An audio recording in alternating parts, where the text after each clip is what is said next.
Shri Ram Samartha. Do your duty without pride of doership. The first step in the process of learning anything, whether in the material field or spiritual, is the assumption of ignorance. We go about, however, with a vainglorious pride that we know everything. In spirituality, there is no greater enemy than such pride. To say that it is like the pernicious weed to a field would be underrating its evil efficacy, for the weed makes itself apparent and can be uprooted, whereas this pride is subtle, unnoticed, and usually unadmitted by a person.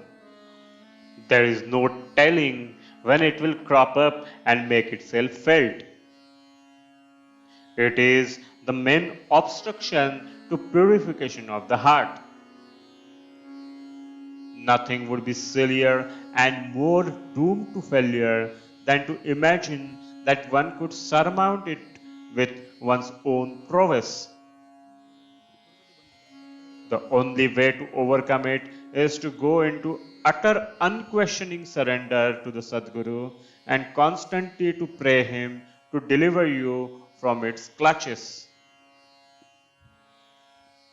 A heart thoroughly purged of doubt and desire is like a pit which is filled with good soil and proper manure for planting a tree.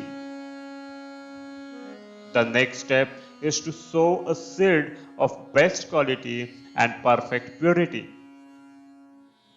Even with all such care, it may happen that the final product is not up to the mark and the hopes entertained at the beginning are belied. It may happen, besides, that after a certain age the tree becomes unproductive or gets a rot of one kind or another. Altogether, a time comes when it ceases to give the pleasure expected in the beginning and actually proves a nuisance.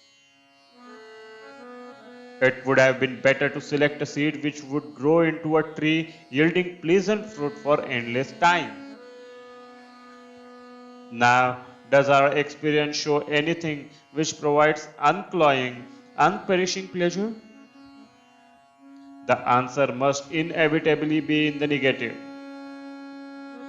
We are driven to conclude that anything done for a perishable objective is predestined to failure in ultimate fulfillment.